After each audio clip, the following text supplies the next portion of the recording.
Pregnancy के बाद gap कितना होना चाहिए नेक्स्ट बेबी के लिए? इस्लाम में 2 साल तक के लिए दूध पिलाने का हुक्म है। 2, ढाई 3 साल वाला जो गैप है ना, दैट इज आइडियल। लेकिन पाकिस्तान में तो साल का भी नहीं गैप है, पाकिस्तान में बिल्कुल सिर्फ 3 से 4 महीने का गैप बिल्कुल होता ऐसा है। ही, आप बिल्कुल तो ठीक मैं कह रहे हैं। ये तो केसेस ये अब इसके लिए यही है कि हमारे यहाँ एक्चुअली काउंसलिंग सेशंस नहीं होते, हमारे यहाँ अवेयरनेस नहीं होती।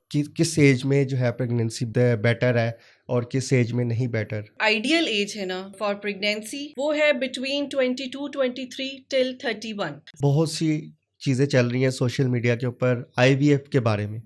इसके बारे में थोड़ा सा बताएं कि ये आईवीएफ है क्या, और जेंडर सिलेक्शन क्या इस्लाम में इजाज़त है इस चीज़ की?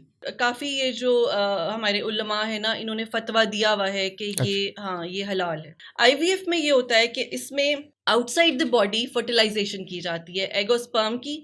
जब जाइगोट बन जाता है तो उसको एक सर्टेन डेज और वीक्स की उस पे वो यूट्रस में इम्प्लांट कर दिया जाता है। अच्छा, ड्यूरिंग पीरियड्स कोई स्टमक इश्यूज भी आते हैं फीमेल्स को? आफ्टर डिलीवरी एंजाइटी बहुत होती है, तो उसके बारे में क्या कहेंगी कि किस तरह ओवरकम उसको किया जाए? It's a very good question. मैं आपको बताऊं, देखिए एक खातून जो है जब वो डिलीवर होती है ना, तो उसकी ज़िंदगी में 360 डिग्री का जो है ना वो चेंज आता है। एक बहुत बड़ी ट्रांजिशन है ये। अल्लाह ताला ने ऐसी जो है ना वो जन्नत माँ के पैरों तले नहीं रख दी। हमारे यहाँ ये देखा जाता है कि जब प्रेग्नेंट हुई है तो उसको 9 मंथ्स के लिए रेस्ट, इसको कुछ नहीं कहना, आप लेट जाओ, आपने काम नहीं करना, आपने कुछ नहीं करना। आपको बताऊं, ये भी ना एक प्रिविलेज्ड क्लास है ओके। जो ये इतना टैंट्रम्स दिखाते हैं अपनी लेडीज़ को, बहुओं को, जी आप प्रेग्नेंट हैं तो आप रेस्ट करें। वरना अगर आप देखें ना तो ओवरऑल ऐसा नहीं है। मतलब हम जैसे हमारे पास भी कुछ पेशेंट्स आती हैं, वो लिटरली रिक्वेस्ट कर रही होती हैं कि प्लीज़ मेरे साथ आ रहे हैं, उनको कहें मुझे थोड़ा सा रेस्ट करने दें। अच्छा। समझ रहे हैं आप? हाँ, कि वो लिटरली मुझे वो प्राइवेट मैसेज करती हैं कि जी मैं आ रही हूँ तो मेरे साथ वो होंगे, तो प्लीज़ आप उनको बताइएगा कि मुझे थोड़ा सा रेस्ट करने दें। सारा सारा दिन मैं किचन में खड़ी रहती हूँ, मैं काम करती रहती हूँ, तो मुझे थोड़ा सा रेस्ट चाहिए। तो फिर मुझे उनको समझाना पड़ता है। अच्छा, पाकिस्तान दुनिया में एक ऐसी कंट्री, लार्जेस्ट कंट्री है कज़न मैरिज में। इसका बेनिफिट होता है कि इसका कोई साइड इफ़ेक्ट भी है? अच्छा देखिए, मेरे ख्याल में जैसे बहुत से लोग ये कहते हैं कि कज़न मैरिजेस का बहुत नुकसान होता है। आपने देखा है कि इस्लाम में कज़न मैरिज हराम नहीं है, ठीक है? जैसे क्रिश्चियंस में चचा के बच्चों के साथ शादियाँ नहीं की जाती, वो इंसेस्ट में चला जाता है कि वो सब बहन-भाई हैं, ठीक है? तो क्या ऐसा है कि उनके यहाँ एबनॉर्मल बच्चे पैदा नहीं होते? प्रेगनेंसी में गुस्सा ज़्यादा आता है फीमेल्स को और वो गुस्सा बच्चों के ऊपर निकाला जाता है। अच्छा, ये बताएं कि मदर मिल्क और ये जो फार्मूला मिल्क, इसका कंपैरिजन बताएं कि कौन सा बेटर है? फीमेल्स ज़्यादा प्राइवेट हॉस्पिटल में जाती हैं तो वहाँ पर सी सेक्शन के बारे में, मतलब कि सी सेक्शन कर देते हैं। अस्सलाम वालेकुम ख़वातीन और हज़रात, welcome to new podcast episode. मैं हूं आज आपका होस्ट नुमान जावेद और मेरे साथ एक बहुत ही स्पेशल गेस्ट हैं डॉक्टर सादिया मुमताज़, जो कि एक गायनोकोलॉजिस्ट हैं चुगताई मेडिकल सेंटर अस्करी 11 में। तो इनसे आज बात करते हैं प्रेगनेंसी इश्यूज़ के बारे में और फीमेल्स के जो इश्यूज़ होते हैं उनके बारे में इनसे डिस्कस करते हैं।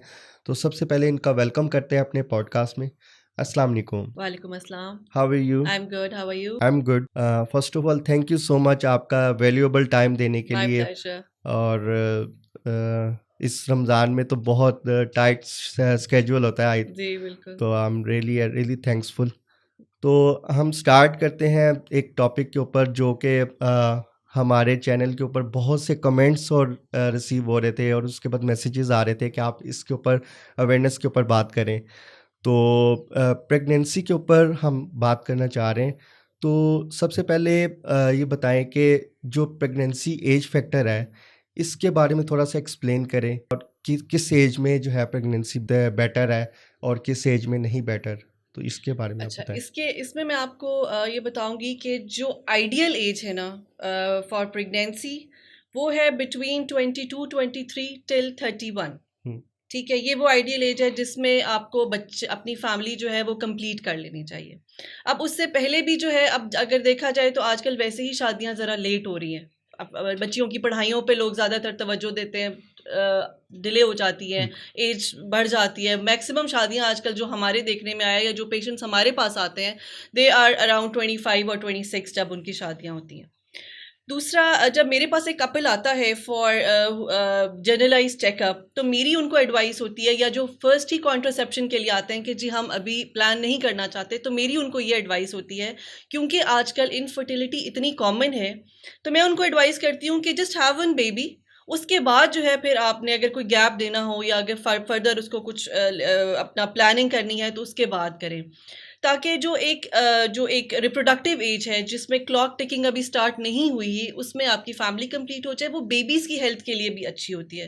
बिकॉज 35 के बाद आपको पता है डाउन सिंड्रोम होता है, उसके चांसेस ज़्यादा हो जाते हैं, क्रोमोसोमल एब्नॉर्मेलिटीज़ के चांसेस जो हैं वो 35 ईयर्स के बाद ज़्यादा होना शुरू हो जाते हैं। तो आइडियल एज ये है कि 31 से पहले आप जो कपल्स हैं वो अपनी फैमिली को कंप्लीट कर लें, लेकिन ये नहीं है कि उसके बाद जो भी प्रेगनेंसी होगी वो नॉर्मल होगी या उसमें कोई इशू होगा, लेकिन एक जो आइडियल एज है वो ये है। अच्छा, दोनों की यही एज होगी कि नहीं नहीं नहीं, it's particularly for women. Women? Yes. Okay. Early marriage के बारे में बताएं कि क्या मैरिज जो है वो अर्ली हो जानी चाहिए कि या मतलब कि थोड़ा सा कोई टाइम से होना चाहिए? लोग तो अब देखते हैं नॉर्मल तो यही होता है कि 28-29 एज जब होती है तब शादियां हो रही होती हैं, तो 31 और 29 में तो सिर्फ 2 साल का फ़र्क है, तो उसमें तो कोई आई डोंट थिंक कि इतना टाइम मिलता है, तो फिर हमें जो अर्ली एज मैरिज करनी चाहिए इसमें? नहीं, अर्ली एज मैरिजेस में भी अब जैसे अगर आप देखें ना, जैसे अब हमारा एक लाइफस्टाइल है। हाँ। अर्ली एज पहले जैसे पुराने ज़माने में होता था ना, इतनी अवेयरनेस थी ना एक्सपोजर था, बस पता चलता था कि ठीक है बच्ची ने को प्यूबर्टी अटेन कर ली है तो बस अब उसकी शादी कर दो। अब अगर आप देखें तो 12-13 साल की बच्चियां जो है वो शादी के काबिल नहीं है, मेंटली भी फिजिकली भी किसी तरह से भी, उस लिहाज से एक फैमिली को ब्रॉटअप करने में या आगे उसको लेके चलने में थोड़ा सा हिंड्रेंस है इन चीज़ों में। जी, जी। तो जो आइडियल एज मैं फिर से यही कहूँगी कि 28-29 तक से थोड़ा सा पहले हो जानी चाहिए, और ये चीज़ें फैमिली वालों को जो है वो इनकरेज करनी चाहिए। अब जिस सही। फैमिली में बेटियां हैं, ठीक है उनकी पढ़ाइयाँ करें, लेकिन पढ़ाई जो है वो मैक्सिमम 24-25 ईयर्स तक कंप्लीट हो जाती है, तो सही। उसके बाद जो है वो they should start seeking for their marriages. बहुत सी चीज़ें चल रही हैं सोशल मीडिया के ऊपर आईवीएफ के बारे में। इसके बारे में थोड़ा-सा बताएँ कि ये आईवीएफ है क्या, और जेंडर सिलेक्शन क्या इस्लाम में इजाज़त है इस चीज़ की? अच्छा, पहले मैं आपके सेकंड क्वेश्चन को आंसर करती हूँ कि काफ़ी ये जो हमारे उलमा है ना, इन्होंने फतवा दिया हुआ है कि अच्छा। ये हाँ ये हलाल है, ठीक है। और दूसरा ये आईवीएफ ये होता है कि जैसे फीमेल में कुछ कंडीशंस ऐसी होती हैं कि उसमें उसको प्रेगनेंसी नहीं हो सकती। अब वो थोड़ा सा थेरेटिकल हो जाएगा, मैं समराइज कर देती हूँ। जैसे किसी की ट्यूब्स बंद हैं हुँ। फीमेल की, लेकिन एग्स की क्वालिटी ठीक है, एग्स सही बन रहे हैं, लेकिन अगर ट्यूब्स बंद हैं तो उसको प्रेगनेंसी नहीं हो सकती, ठीक है। तो उसके लिए फिर हम उसको कहते हैं कि जी आपके पास ऑप्शन है वो आईवीएफ के लिए। या ये हो सकता है कि कोई अननोन कॉज है, आप ट्राई कर रहे हैं 4-5-6 साल हो गए हैं ट्रीटमेंट लेते हुए, कोई फैक्टर पता नहीं चल रहा, ना मेल फैक्टर है ना फीमेल फैक्टर है, लेकिन प्रेगनेंसी जो है वो नहीं हो रही, तो हुँ। उसमें फिर हम एडवाइस करते हैं कि अगर ये भी एक खैर हमारा एक सोशल डिलेमा है कि it's quite expensive, her couple ये अफोर्ड भी नहीं कर सकता, ओके। ठीक है। तो जो अफोर्ड कर सकते हैं उनको फिर हम एक ऑप्शन दे देते हैं कि they should go for IVF. IVF में ये होता है कि इसमें आउटसाइड द बॉडी फर्टिलाइजेशन की जाती है एगोस्पर्म की।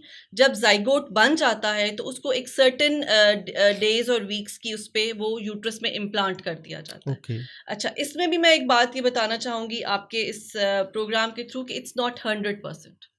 इसकी भी जो बेस्ट से बेस्ट सेटअप पे अगर आप चले जाए ना, तो मैक्सिमम जो इसका जो सक्सेस रेट है वो 40% है। अच्छा, मतलब कि इसमें भी यस रिस्क यस, है? रिस्क है, और ये ओके। बताया जाता है। ओके। ऐसा नहीं होता कि जी कोई कपल गया और कि हाँ जी आपका 100% होगा, ऐसा कोई इतनी नॉन एथिकल प्रैक्टिस नहीं करता। उनको पहले बताया जाता है कि जी चांसेस हैं कि 40% जो है ये प्रेगनेंसी होगी और ये कंटिन्यू और करेगी। जेंडर सिलेक्शन भी एक्यूरेट होता है फिर? जेंडर सिलेक्शन एक्यूरेट होता है, उसमें ये होता है कि जब उसमें सारे वो एडेड ऑन चार्जेस होते हैं, और उसमें फिर वो स्पर्म ही वो लिया जाता है कि वो जब फर्टिलाइज करेगा तो वो बॉय होगा। तो ओके। वो ऑलरेडी उसकी टेस्टिंग वगैरह करके जेनेटिक मटेरियल दे के तो फिर वो इम्प्लांट किया जाता है। तो 99.9% जो है वो एक्यूरेट ही होता है। और इसमें कोई एज फैक्टर भी होता है? लाइक मैंने अभी सोशल मीडिया पे देखा था कि हमारे पड़ोसी मुल्क में एक 60 प्लस पेरेंट्स थे जिन्होंने कंसीव किया आईवीएफ टेक्नोलॉजी के साथ। तो क्या इसमें एज फैक्टर भी आता है अच्छा, कि इसमें मैं एक चीज़ क्लियर करूँ कि औरत जब मेनोपॉज़ में चली जाती है ना, तो फिर उसके एग्स नहीं है, उसमें वो सैरोगेशन की होगी।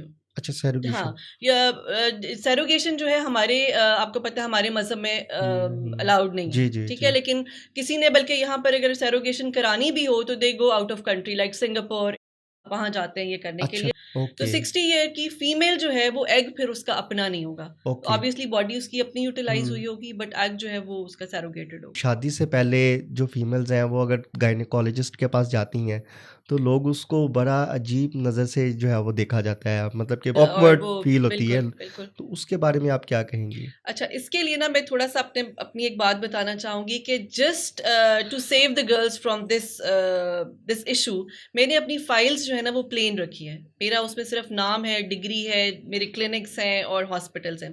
मैंने अपनी बहुत सारी कलीग्स को देखा है कि जैसे उनकी जो गायनेकोलॉजिस्ट है, उनकी फाइल्स पे ना या तो प्रेग्नेंट औरत बनी होगी या मदर और बेबी बने हुए होंगे। अब वही फाइल ज़ाहिर है वो फाइल्स फिर वही सारे पेशेंट्स को दी जाती है ना, तो वो अगर फाइल की उसी लड़की को दी जा रही है, अनमैरिड लड़की को दी जा रही है, वो फाइल पकड़ के वो इधर-उधर जा रही है, बाज़ार जा रही है, घर जा रही है, हाँ, कहीं भी जा रही है, बिल्कुल। तो that looks very odd. Very odd. So when I was a junior ये मैंने तब से एक चीज़ सोची हुई थी कि that seemed very odd to me. तो एक तो मैं हम इस तरह से उनको सेव कर सकते हैं क्योंकि फ़ौरन से नज़र अगर पड़ती भी है तो नज़र नहीं आता कि ये किस किस हुँ। डॉक्टर की फाइल है। लेकिन अगर एक प्रेग्नेंट लेडी बनी होती है या मदर और बेबी बना होता है तो फ़ौरन से वो पता चलता एम्पैथाइज़ है हो जाता है कि उसके ये ऊपर। हाँ, ये फाइल गायनेकोलॉजिस्ट की है।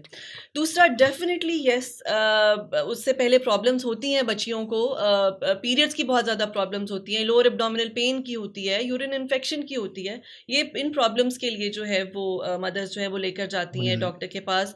पीएमएस होता है, प्री मेंस्ट्रुअल सिंड्रोम कई बच्चियों को बहुत ज़्यादा होता है, पेनफुल पीरियड्स होते हैं। तो ये सब चीज़ें इनके लिए भी हमारे पास बहुत सारी पेशेंट्स हमारी बहुत सारी पॉपुलेशन है जो अनमैरिड है and they come seek help from us. अच्छा, ये रेगुलर पीरियड्स साइकिल के बारे में आप बताएँगे क्या है? अच्छा, इसमें ये है कि बहुत सारी फीमेल्स को जैसे ये एक मिसकंसेप्शन होती है कि हुँ, पीरियड्स जल्दी हो रहे हैं या बहुत देर से हो रहे हैं। जो एक मंथली एक लेडी का साइकिल है ना that is a 28 day cycle. 28 days से 7 डेज़ आगे और 7 डेज़ पीछे, ये नॉर्मल है। यानी 21 से 35 दिन तक का जो साइकिल है वो नॉर्मल है। हुँ, इस प्रोग्राम के थ्रू भी मैं ये बताना चाहूँगी लाइक अगर किसी को फर्स्ट को पीरियड्स आए हैं और उसके बाद 21st को पीरियड्स आए हैं तो वो नॉर्मल है। और अगर 21st की बजाय 28th को या नेक्स्ट मंथ की 5th को भी पीरियड्स आए हैं तो इवन दैट इज़ नॉर्मल। ठीक है? ये अपनी एक तो डेट फीमेल्स ने देखनी है। हुँ, कैलेंडर पे देखें 7 दिन पहले 7 दिन बाद, ये सबसे आसान तरीका है कि उस रेंज में अगर पीरियड्स आ रहे हैं तो वो नॉर्मल है। नॉर्मल है। एक ये चीज़, दूसरा most of the ladies they do not consider the day of period their start of the cycle. वो समझते हैं कि जब पीरियड्स खत्म हो रहे हैं तो उसके बाद से अगला दिन जो है वो नेक्स्ट साइकिल शुरू हो रहा है। It's not like that. It starts from day 1 of the cycle till the last day, the next day she bleeds. तो ये एक पूरा साइकिल है। आफ्टर डिलीवरी एंग्ज़ायटी बहुत होती है, तो उसके बारे में क्या कहेंगी कि किस तरह ओवरकम उसको किया जाए? ओके, अच्छा ये ना it's a very good question. मैं आपको बताऊँ, देखिए एक खातून जो है जब वो डिलीवर होती है ना तो उसकी ज़िंदगी में 360 डिग्री का जो है ना वो चेंज आता है। एक बहुत बड़ी ट्रांजिशन है ये। अल्लाह ताला ने ऐसे ही जो है ना वो जन्नत माँ के पैरों तले नहीं रख दी।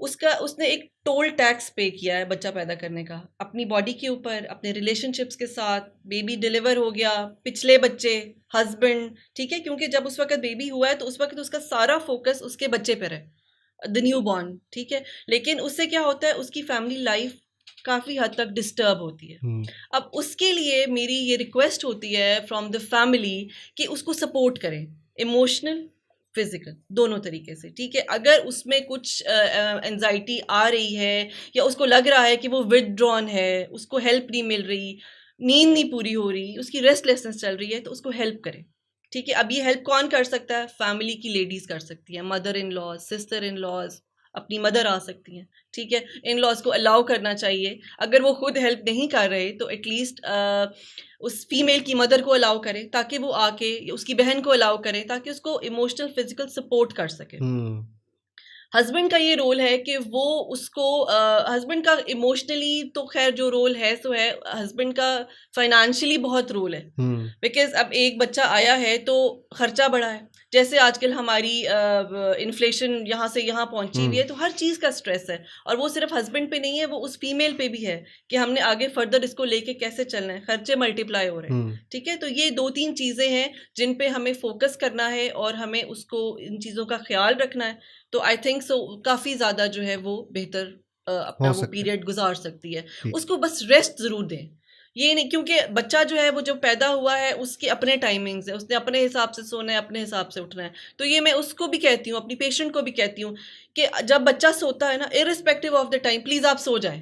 ये ना देखें कि अभी टाइम नहीं हुआ, फिर अगर वो सो रहा है आप मोबाइल लेके बैठ जाएं, आप इधर उधर के काम करें, फिर अपने आप को खुद भी रेस्ट दें, उसको अपना भी ख्याल करें, रूटीन के मुताबिक आप चेंज एग्जैक्टली आप उसके अकॉर्डिंगली अपनी उसको टाइट्रेशन करें, ताकि हाँ ये भी होता है कि जब टाइम टू टाइम वो उसकी एज ज्यादा होती है वो भी सेटल डाउन हो जाता है। मतलब शुरू के ये जिसको हम छिल्ला पीरियड कहते हैं, पोस्टपार्टम परप्यूरियम जिसको कहते हैं ना, 40 डेज के बाद वैसे ही बच्चा थोड़ा सा अपनी हैबिट्स जो है वो बना लेता है। तो वो वाला पीरियड जो है ना, वो मैक्सिमम सपोर्ट की जरूरत होती है लेडी को हु हैज डिलीवर्ड बेबी।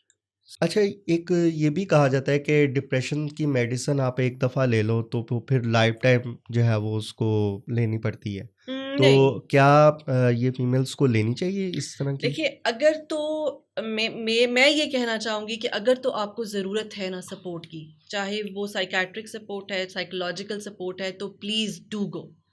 जैसे कि अब हम इसी पिछले क्वेश्चन को आगे लेकर चलते हैं कि जैसे पोस्टपार्टम कई पेशेंट्स को डिप्रेशन होता है, ठीक है, एंजाइटी, डिप्रेशन, वो किसी तरह से भी अगर सेटल डाउन नहीं हो रहा तो गेट द मेडिकल हेल्प। अब वो मेडिकल हेल्प में वो आपकी हिस्ट्री लेंगे, अकॉर्डिंगली सिम्टम्स को डायग्नोज करेंगे और आपको एक माइल्ड से एंटी डिप्रेसेंट पे डाल देंगे, लेकिन उसका मतलब ये नहीं होगा कि लाइफ लॉन्ग ही आपने लेना है। आप अपनी लाइफस्टाइल मॉडिफाई करें, उसके साथ सपोर्ट के साथ, फैमिली टुगेदरनेस के साथ, तो ये बहुत थोड़े अरसे के लिए इसकी ज़रूरत पड़ सकती है। इवन नॉट ओनली पोस्टपार्टम, किसी भी पीरियड में अगर आपको मेडिकल, असल में हमारे यहाँ ये भी एक बहुत बड़ा टैबू समझा जाता है कि किसी को कहो ना कि यार you should see a psychiatrist या you should see a psychologist, मैं पागल हूँ, ठीक है। अगला नेक्स्ट क्वेश्चन ये होता है कि आपको मैं पागल लगता हूँ। ये बात नहीं है, सिर्फ पागलों का ट्रीटमेंट नहीं होता। समटाइम्स आपके अंदर इतना ज़्यादा एक प्रेशर होता है जो आपको कोई मिल नहीं रहा होता रिलीज करने के लिए, तो once you go to professional help, medical help, तो आपका वो प्रेशर भी रिलीज होता है, वो उसका प्रॉपर उसका डायग्नोसिस हो जाता है and you get the treatment. सबसे बड़ी अच्छी बात तो ये है ना कि आपको उसका ट्रीटमेंट मिल जाता है। सही, तो इसमें कर लेना चाहिए, बिल्कुल बिल्कुल। अगर आपको लग रहा है कि आपके किसी भी तरह से आप ठीक नहीं हो सक रहे, you should better go and see a medical help. Yes. अच्छा, पाकिस्तान दुनिया में एक ऐसी कंट्री, लार्जेस्ट कंट्री है कज़न मैरिज में, इसका बेनिफिट होता है कि इसका कोई साइड इफेक्ट भी है? अच्छा, देखिए, मेरे ख्याल में जैसे बहुत से लोग ये कहते हैं कि कज़न मैरिजेस का बहुत नुकसान होता है। आपने देखा है कि इस्लाम में कज़न मैरिज हराम नहीं है, ठीक है। जैसे क्रिश्चियंस में चचा के बच्चों के साथ शादियां नहीं की जाती, वो इंसेस्ट में चला जाता है कि वो सब बहन भाई हैं, ठीक है। तो क्या ऐसा है कि उनके यहाँ अब नॉर्मल बच्चे पैदा नहीं होते? ऐसा नहीं है ना। लेकिन हमारे यहाँ अब जो एक नया ये ट्रेंड चल रहा है कि जी कज़न मैरिज है तो ये नॉर्मल बच्चों की जो वजह है, वो बात ज़रूर है, ठीक है। लेकिन उसमें ये होता है कि बहुत सारी जनरेशन्स में अगर कोई एबनॉर्मेलिटी आ रही है ना, तो वो फिर आगे वो एक्सप्रेस हो जाती है। लेकिन ऐसा नहीं है कि हाँ, फैमिली में कोई आपको पता है कि एक डिसऑर्डर चल रहा है तो उस चीज़ को आप अवॉइड कर लें। वो तो अगर कज़न मैरिज नहीं भी होगी, किसी भी फैमिली में कोई एक एबनॉर्मल बच्चा है तो उस फैमिली में वो जीन्स हैं, वो कि उसकी जो है वो कहीं और उसकी शादी होती है और वहाँ उसी प्रॉब्लम का कहीं कोई रिसेसिव जीन पड़ा होता है, तो आगे जो बेबी है वो एबनॉर्मल हो सकता है। So it is not absolute कि जी आपको बिल्कुल कज़न मैरिजेस करनी ही नहीं चाहिए क्योंकि ये हैजर्डस है, ऐसा नहीं है।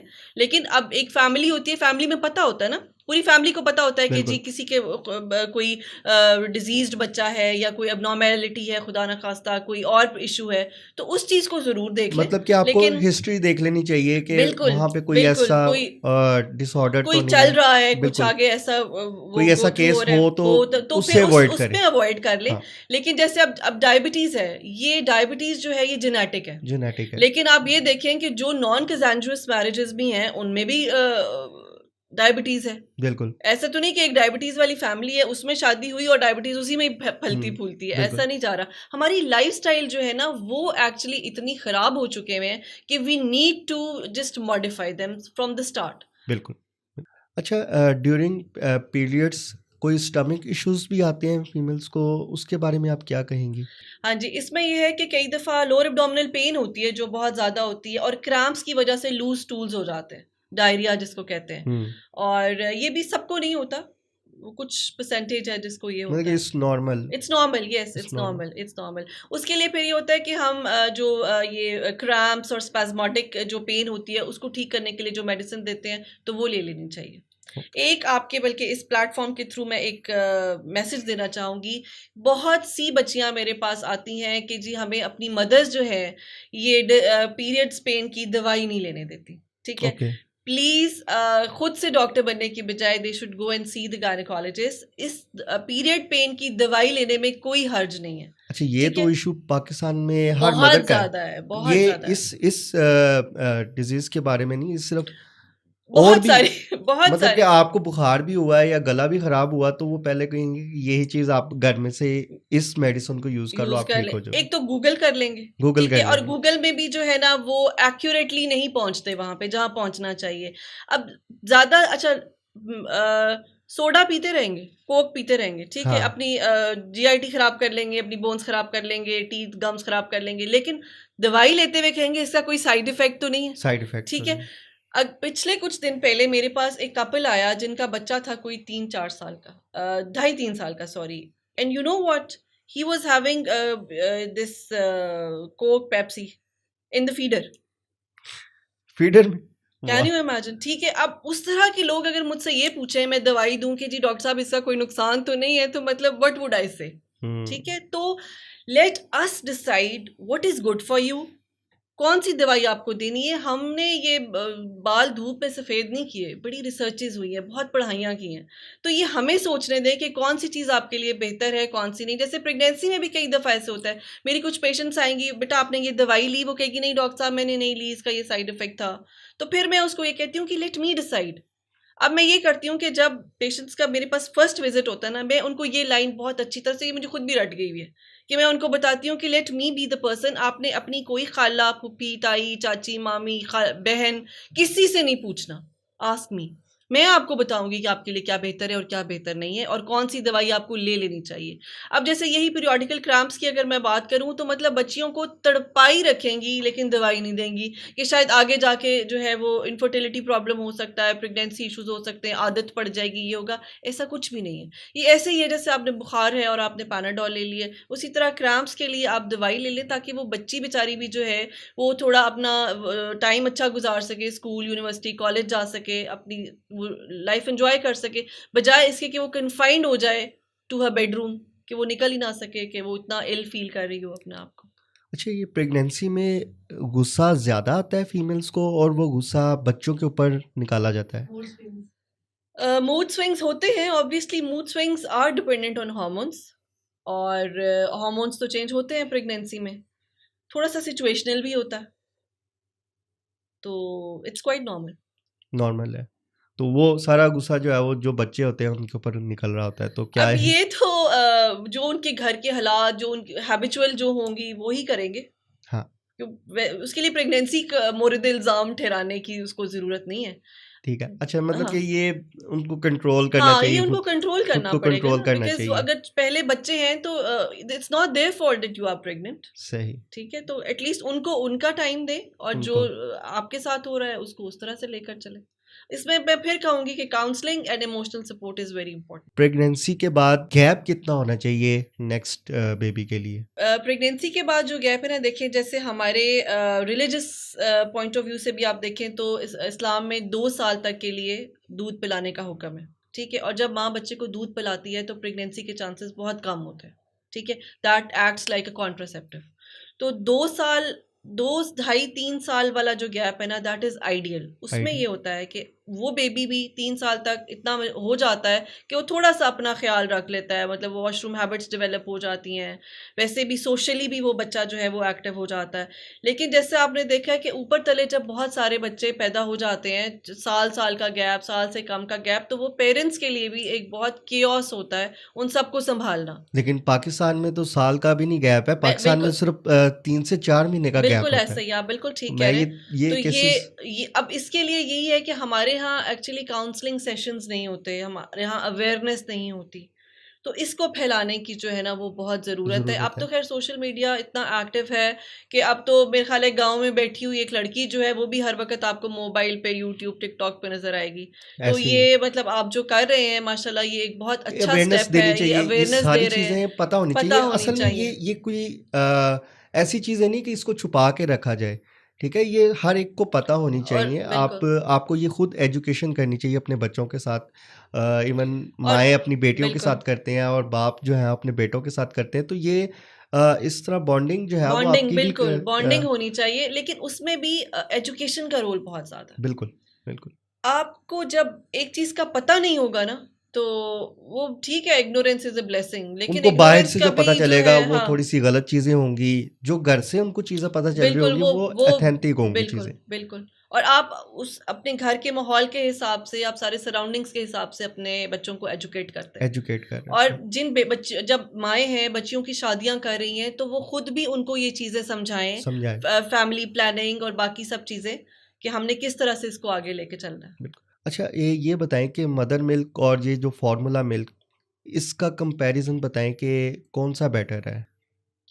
अच्छा, इसमें ना 2 स्कूल ऑफ थॉट्स हैं। एक तो अगर हम पहले मैं एक को डिस्कस करती हूँ। अगर तो देखिए अफोर्डेबिलिटी इशू नहीं है, क्योंकि आजकल वो भी बहुत एक्सपेंसिव है, और फीमेल है, वर्किंग वुमन है, वो अगर उस तरह से टाइम नहीं दे सकती तो बच्चे की डाइट इफ़ेक्ट होगी। ठीक है ना? अब अगर मदर 6 से 8 घंटे घर से बाहर है, मैटरनिटी लीव के बाद तो आखिर उसने जाना ही है ना, काम पे तो हुँ, जाना ही है। तो जो पीरियड है वो फिर बच्चा अगर उसमें अफ़ेक्ट होना है, तो इसलिए बेहतर है कि आप बजाय से कि बच्चे की डाइट इफ़ेक्ट हो, आप उसको स्टार्ट कर दें, ठीक है? हाँ, मदर मिल्क के जो 3-4 फ़ायदे हैं, उसमें सबसे पहले तो इनएक्सपेंसिव, यानी क्वाइट फ्री, ठीक है? अवेलेबल एट एनी टाइम, बनाना नहीं पड़ेगा, ठीक है? जैसे दूसरा दूध है, आपको बनाना पड़ेगा, उसका एक टेम्परेचर है, वो आपको पानी का वो मेंटेन करना पड़ेगा। ये जो नेचुरल है, वो तो नेचुरल तो बेस्ट है। लेकिन आप सिर्फ़ इस पॉइंट ऑफ व्यू से कि नहीं वो ऐड नहीं करना चाहिए, वही बेहतर है। अब अगर मदर का मिल्क भी इतना नहीं आ रहा और बच्चा इफ़ेक्ट हो रहा है, तो इन चीज़ों में फिर ऐड ऑन करने में कोई हर्ज नहीं है। और जैसे कुछ लोग उन्होंने डिसाइड ही ये किया होता है कि जी हम, जैसे लेडीज़ कहती हैं कि हमने फीड नहीं कराना, तो उस सिलसिले में फिर ऑब्वियसली फिर वो डब्बा वो कुछ कोई तो डॉक्टर साहब ने लिख के देना है ना। लेकिन इम्पॉर्टेंट ये बहुत है, बिकॉज़ इसमें जो अर्ली मिल्क होता है ना, क्लोस्ट्रम जिसको हम कहते हैं, जो कि पानी की तरह होता है, उसमें नेचुरल एंटीबायोटिक्स होती हैं, जो कि बच्चे को आगे साल 2 साल तक जो है वो सेफ रखती हैं निमोनिया से, हुँ। उसका गैस्ट्रोएंटेराइटिस से, और बाकी जो इलनेसेस हैं उनसे बहुत हद तक जो है वो बच्चे को महफूज रखते हैं। अब खैर जो नए फार्मूलाज आ रहे हैं उसमें उन्होंने ये प्रोबायोटिक्स जो है वो भी ऐड करना शुरू कर दिए हैं, but they are quite expensive. Females ज़्यादा प्राइवेट हॉस्पिटल में जाती हैं तो वहाँ पर सी सेक्शन के बारे में मतलब कि सी सेक्शन कर देते हैं। तो इसका आप क्या कहेंगी? अच्छा, इसमें जो है ना लोगों के 2-3 उनका ख़्याल होता है कि शायद ज़्यादा फॉर मनी मेकिंग, ठीक है? और शायद डॉक्टर जो है ना वो अपना टाइम बचाने के लिए जो है वो सी सेक्शंस करते हैं। जो मैं देखिए, मैं किसी के बारे में नहीं बता सकती, मैं हुँ, अपने बारे में ये बिल्कुल। बता सकती हूँ कि हॉस्पिटल्स जो है ना, अब एक मेरे पास एक कपल आया है, ठीक है? मैंने उनका डिसाइड किया है कि जी आपका सी सेक्शन होना है। तो उसमें जो उन्होंने मेरे चार्जेस देने हैं वो तो देंगे, बाकी तो हॉस्पिटल को जाएँगे ना। तो हॉस्पिटल का जो चार्जेस जाने हैं उसका मुझे कोई उसका फ़ायदा नहीं है, ठीक है? तो आजकल जो प्राइवेट सेटअप्स हैं ना, उसमें डिलीवरी और सी सेक्शन के सर्जन चार्जेस ऑलमोस्ट सेम है, ठीक है? जो भी ये प्राइवेट सेटअप्स हैं। बल्कि शायद लोग डिलीवरी को ज़्यादा चार्ज करते हैं, बिकॉज़ जब एक पेशेंट की नॉर्मल डिलीवरी है तो आप टोटली फ़ोकस्ड हैं उसकी डिलीवरी में। मेरा एक पेशेंट लेबर में जाता है, मेरा सारा दिन उसके साथ गुज़रता है, क्योंकि मुझे पता है मैं अब उसको छोड़ के नहीं जा सकती। मेरी अपनी जो भी कमिटमेंट्स हैं, मुझे उसके अकॉर्डिंगली जो है वो उनको स्केड्यूल करना है, हुँ, ठीक है? सिज़ेरियन में तो अगर किसी का जी इलेक्टिव सी सेक्शन है, आप आज आएँ जी, आप तो आए, तैयार होके आए, मैं भी तैयार होके आती हूँ, सेक्शन करते हैं और चले जाते हैं, ठीक है। लेकिन उसमें सेक्शन में जो स्टे होता है ना, स्टे क्योंकि 1 नाइट स्टे होता है, तो उसमें हॉस्पिटल चार्जेस ऐड होते हैं, तो उसमें डॉक्टर को कोई इतना कोई फ़ायदा नहीं हो रहा किसी सेक्शन कर देने का, कि उसको कोई मनी वाइज कोई फ़ायदा हो रहा है कि सी सेक्शन करूँ तो पैसे ज़्यादा हैं और डिलीवरी करूँ तो पैसे कम हैं। Did you get my point? जी, तो जी। जो हॉस्पिटल ओनर्स हैं उनके पॉइंट ऑफ व्यू से ये ज़रूर है कि जब ज़ाहिर है अब एक पेशेंट स्टे करेगा, पूरा एक नाइट स्टे करेगा, नेक्स्ट डे स्टे चार्जेस करेगा, ज़्यादा हो तो जाएँगे। उनको वो पैसे मिलेंगे, उसमें डॉक्टर का रोल नहीं है। डॉक्टर ने तो अपनी फीस लेनी है, चाहे वो डिलीवरी कर रहा है या वो सी सेक्शन कर नहीं रही है। इसमें यही है ना कि वो क्लिनिक, वो जो हॉस्पिटल है, वो सजेस्ट ही यही करते हैं कि सी सेक्शन हो और नहीं, वो ये ना ये मिथ्स होती हैं, ये कोई मैंडेटरी नहीं है, कोई एक रूल नहीं है, कुछ जैसे आटे में नमक के बराबर होंगे, ज़रूर ऐसे लोग होंगे, हुँ, लेकिन मैं ये इस चीज़ को एडवोकेट नहीं करती। हमारे जो भी डॉक्टर्स हैं, जो भी गायनेकोलॉजिस्ट हैं, जो पेशेंट के लिए बेहतर है ना, कई दफ़ा ये होता है कि देखिए अब एक पेशेंट है ना, मेरी उससे हमारी 9 मंथ्स में एक बॉन्डिंग बन जाती है, मेरी तो बन जाती है, बिल्कुल। ठीक है। उसके बाद जो पेशेंट है वो आप पे ट्रस्ट करती है। अ, अल्हम्दुलिल्लाह मैं इस चीज़ का बहुत शुक्र अदा करती हूँ कि मेरी पेशेंट, अगर मैंने उसको कहा है ना कि आपका सेक्शन होना है, मुझसे दूसरा क्वेश्चन नहीं करेगी। ठीक है? तो एक तो डॉक्टर्स को अपने पेशेंट्स के साथ ये बॉन्ड बनाना चाहिए कि उनको इस चीज़ पे ट्रस्ट हो कि हाँ, मेरी डॉक्टर जो मेरे लिए फ़ैसला कर रही है, वो ठीक कर रही है। दूसरा फिर वही आ जाता है हमारा एक सोशल सर्कल। उस लड़की के जो आस-पास के लोग हैं ना, आपने एक डिसीज़न लिया, पहले एक आएगा, फिर दूसरा आएगा, ये जी आप ये क्यों कर रहे हैं, वो क्यों कर रहे हैं, ऐसे क्यों कर रहे हैं। तो उसके लिए मैं ये करती हूँ कि मैं लास्ट जो 9th मंथ होता है ना, उसमें मैं एक कलेक्टिव उनकी काउंसलिंग करती हूँ। ठीक है? पूरी मैं अपनी पेशेंट को कहती हूँ कि आपने जिस को भी लेकर आना है ना, आप ले आएँ। जैसे पेशेंट की बेशक नॉर्मल चल रही है, तो नॉर्मल चले। और ऑब्स्टेट्रिक्स जो है, ट्रस्ट मी ओमान, ये इट इज़ वेरी अनप्रेडिक्टेबल। आपने किसी का सोचा है ना कि ये डिलीवर हो रही है पेशेंट, बच्चे की अचानक हार्ट बीट खराब होने लग जाती है, बच्चा अंदर अचानक पॉटी कर देता है, वो जो है वो उसके सांस की नाली में चली जाती है, स्टमक में चली जाती है, वो बच्चे के लिए हैजर्डस होता है। नॉर्मल डिलीवरी करते करते आप भगाते हैं पेशेंट को, we shoot to operation theatre. बाहर हमने सबको बताया हुआ है कि हम जी डिलीवरी कर रहे हैं, लेकिन अचानक ऐसे शुरू, प्लेसेंटा फट जाता है, ठीक है? उसमें आपको रश करना पड़ता है, आप माँ और बच्चे दोनों को बचाना है। कई दफ़ा ऐसे होता है कि हम लेके जा रहे होते हैं, अच्छा हाँ, इसका ये नहीं, डिलीवर नहीं हो रही, बेबी नीचे नहीं आ रहा, प्रोग्रेस नहीं हो रही, चलो जी सेक्शन के लिए ले जाओ। वो सेक्शन तक लेके जाते-जाते एक्सक्यूज़ मी, ऑपरेशन थिएटर में जाके हमने पेशेंट को नॉर्मल डिलीवर कर दिया। बाहर बता के गए कि जी हम ऑपरेशन करने लगे हैं, प्रोग्रेस नहीं हो रही, जाते-जाते जो है पेशेंट नॉर्मल डिलीवर हो जाती है। तो ऑब्स्टेट्रिक्स बेसिकली बहुत अनप्रेडिक्टेबल है। आप एक सर्टेन परसेंटेज जो है ना, वो अंदाज़ा ज़रूर लगा सकते हैं। जैसे 80% जो है ना, अगर तो 70 टू 80% एक पहला बच्चा है किसी का, फीमेल का, कोई और रिस्क फैक्टर नहीं है, सब कुछ नॉर्मल चल रहा है, तो नॉर्मल डिलीवर होगी। अगर उसकी हड्डी ठीक है, स्पेस ठीक है, कोई इशू नहीं है। वो जो अगला 20% है ना, वो इश्यूज हैं जो ड्यूरिंग लेबर डेवलप होते हैं, ठीक है। और जो अब जिसका सेकंड या थर्ड बेबीज हैं, किसी की पहली नॉर्मल डिलीवरीज हुई हैं, तो 90 टू 95% चांसेस है कि वो नॉर्मल डिलीवर होगी। लेकिन अगर एक प्रीवियस सी सेक्शन है, 2 तो है, फिर तो एब्सोल्यूट सेक्शन होगा। एक सेक्शन है तो फिर भी कुछ उनको 2 ढाई साल गुज़र गए हैं उस बच्चे को, आप एक टाइम दे रहे हैं कि अच्छा चलो इतना टाइम गुज़र गया है, तो भी आप ट्रायल दे सकते हैं। लेकिन वो ट्रायल भी ऐसा होता है कि वो 1 टू 1 मॉनिटरिंग जो है वो ज़रूरत होती है, और कई दफ़ा इंटरनली साइलेंटली जो है वो स्कार फट जाता है। तो ये रिस्की भी है और अनप्रेडिक्टेबल भी है कि डिलीवरी होनी है या सी बिल्कुल, सेक्शन होना है। तो उसके लिए फिर डॉक्टर और पेशेंट का ट्रस्ट होना बहुत ज़रूरी बहुत है। ज़रूरी है। फ़ास्ट फूड जो है वो प्रेगनेंसी के ऊपर इफ़ेक्ट करती है, वेट गेन होता है। वेट गेन होता है, तो अवॉइड करना चाहिए। बहुत को अवॉइड करना चाहिए। देखिए प्रेगनेंसी में जो है ना, टोटल वेट गेन जो है, the day the lady is getting pregnant, the day she delivers, 12 KG. अगर 12 केजी से ज़्यादा वेट है ना, तो वो पुट ऑफ करना फिर मुश्किल हो जाएगा। ये वो 12 केजी है जो कि उसे 9 मंथ्स में गेन करना है, ठीक है। और ये हमारे पास 20-20 25-25 किलो जो है ना वज़न बढ़ा के ख़वातीन आई हुई होती हैं, अच्छा, क्योंकि एक तो यही जंक फूड बहुत खाते हैं, फास्ट फूड बहुत खाते हैं, और इनसे आपको पता है नॉर्मली भी वेट गेन होता है। तो फिर प्रेगनेंसी में जैसा कई लोगों को बहुत ज़्यादा हंगर ही इनकी होती है, उनकी अट्रैक्शन ही उनको ये लग रही होती है कि ये ये खाना है। कोक और ये जो ये यूज़ होती हैं, इससे तो होता बहुत ही वेट ज़्यादा, गेन। हाँ, बहुत वेट गेन होता है। ये तो हम बल्कि स्पेसिफिकली कहते हैं कि इसको अवॉइड करें।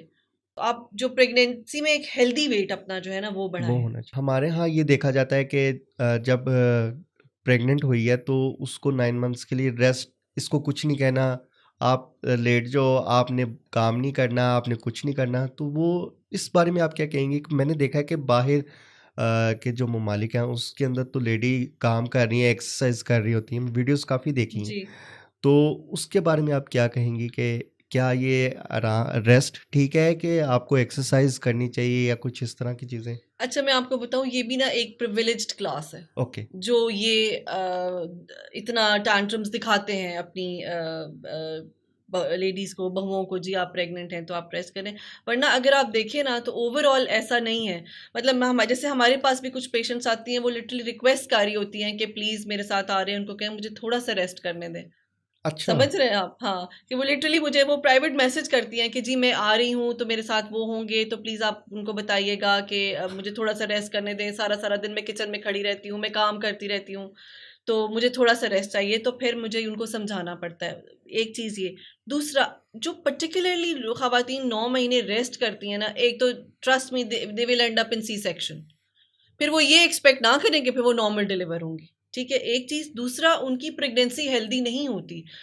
चलने फिरने से ब्लड सर्कुलेशन होती है बॉडी में, और जो फीटस है, जो बेबी है, that needs most of the oxygen and blood circulation. अब एक पोस्चर में आप लेटे हैं, बस थोड़ा बहुत हिल-जुल रहे हैं, ना आपका कोई वो ब्लड की रवानी बेहतर हो रही है, ना वो ब्लड जो है वो रश करके बेबी में जा रहा है, तो एक एक स्टैग्नेंट सा फ्लो है जी, बस वो उसको जा ही जा रहा है, बच्चे को जा ही जा रहा है, तो that is not healthy, not for the female as well as for the baby. और फीमेल ने उससे वेट ही गेन करना है, उससे उसकी हेल्थ पे कोई इफेक्ट नहीं होना। बल्कि दैट इज़ वेरी गुड कि अगर आपको और घर मतलब कोई काम नहीं का हाउस चोर्स आप नहीं कर रहे, तो आप एक्सरसाइज करें, चलें फिरें, और नहीं तो कम से कम वॉक ही कर लें। वो हाँ, चलें, काफ़ी thank you so much. Same. काफ़ी इंफॉर्मेटिव सेशन रहा आपके साथ, और आपका बहुत शुक्रिया आपका टाइम देने के लिए। तो गाइज़, ये था आज का पॉडकास्ट। हमारे चैनल को सब्सक्राइब करें, वीडियो को लाइक करें, शेयर करें। टेक केयर, अल्लाह हाफिज़।